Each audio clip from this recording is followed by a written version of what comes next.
My dear friends, rejoice in the Lord always. I say it again, rejoice. Those are the words we just heard from St. Paul to the people of Philippi.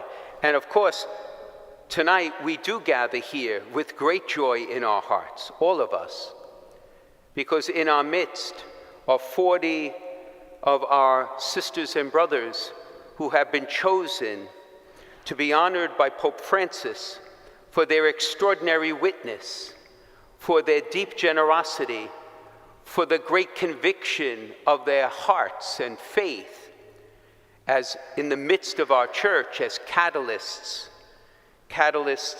of hope. And yet it is remarkable, isn't it, my friends, that those words come from the man who was no stranger to suffering and challenge. By the time St. Paul wrote these words to the people of Philippi, he had already been shipwrecked more than once, imprisoned, literally escaped by the skin of his teeth, certain death, precisely because of his faith and commitment to Jesus Christ.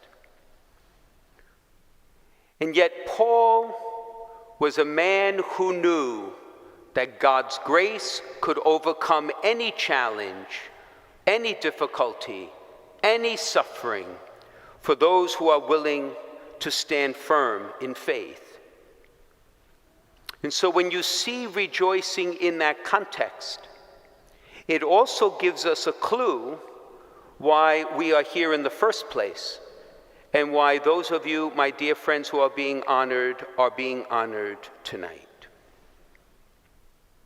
For you yourselves have been no stranger to not only challenge in your own lives, which we all share, but to see clearly the challenges of our sisters and brothers, those who are poor, those who are homeless, those who are sick, those who are young, seeking an education to be formed in the mind of Christ.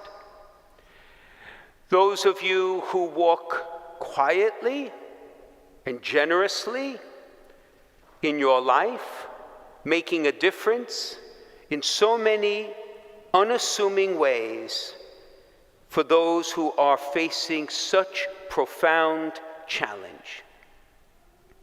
Many, when they see such challenge, walk away. But you did not, and you do not, and you will continue not to. Why? Because the same faith and conviction that burned in the heart of St. Paul burns in your heart, and has for some for many, many years.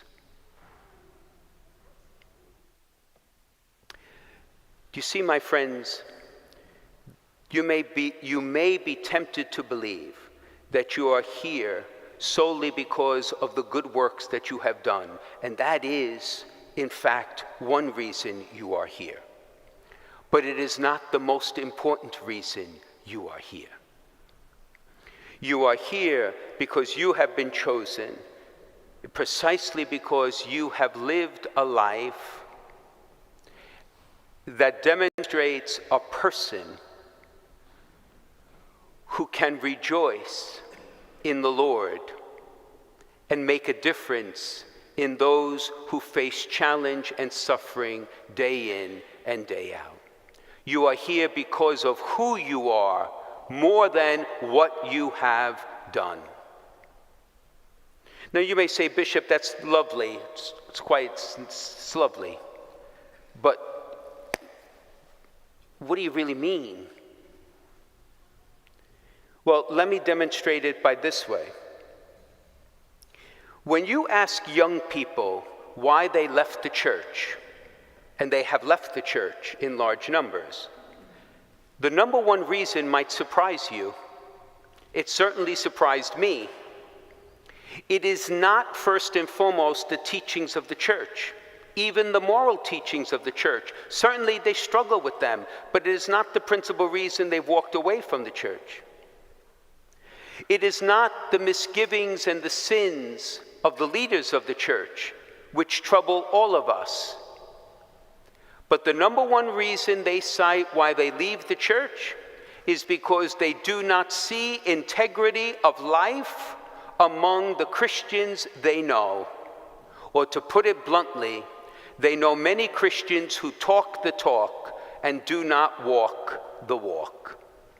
And they say, if it's not worth walking, why are you asking me to walk it with you? You, my dear friends, are here being honored because you are among those who walk the walk. For you are men and women of deep integrity, who don't just speak about your faith, just don't simply do the things of faith, but that in every plot and every moment of your lives, you have been like St. Paul, a woman or man whose faith animates and radiates your heart. And if you're thinking, sitting there, he's talking about someone else and not me, I am talking about you. All of you who are being honored are deeply humble. And many of you have done things that no one will ever know.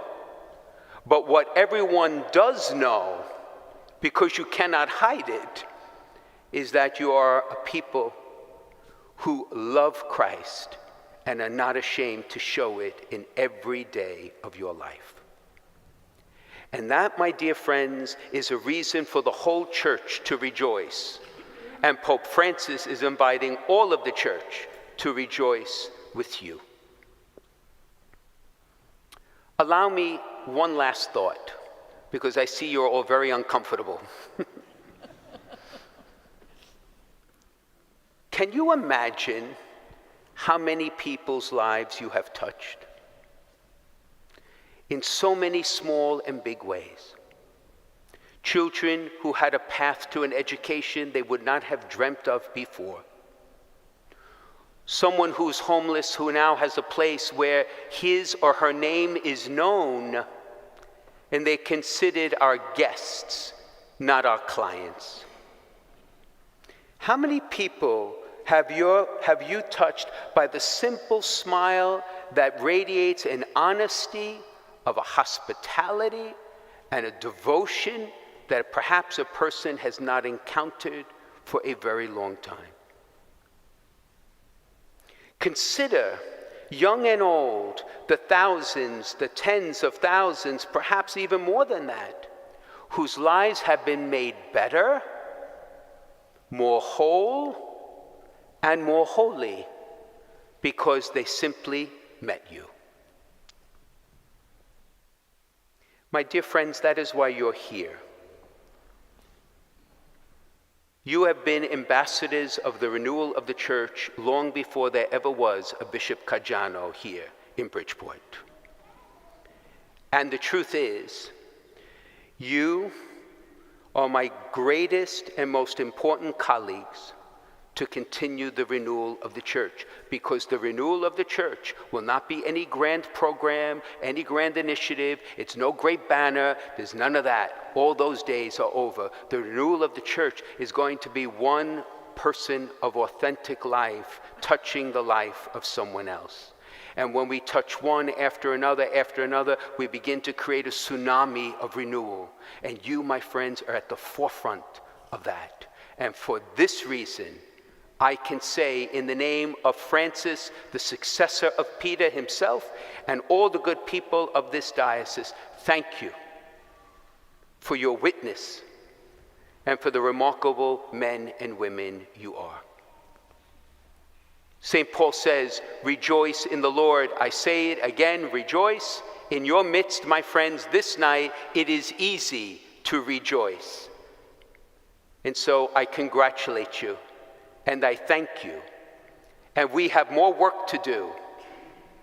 And together we will bring that renewal to the whole church.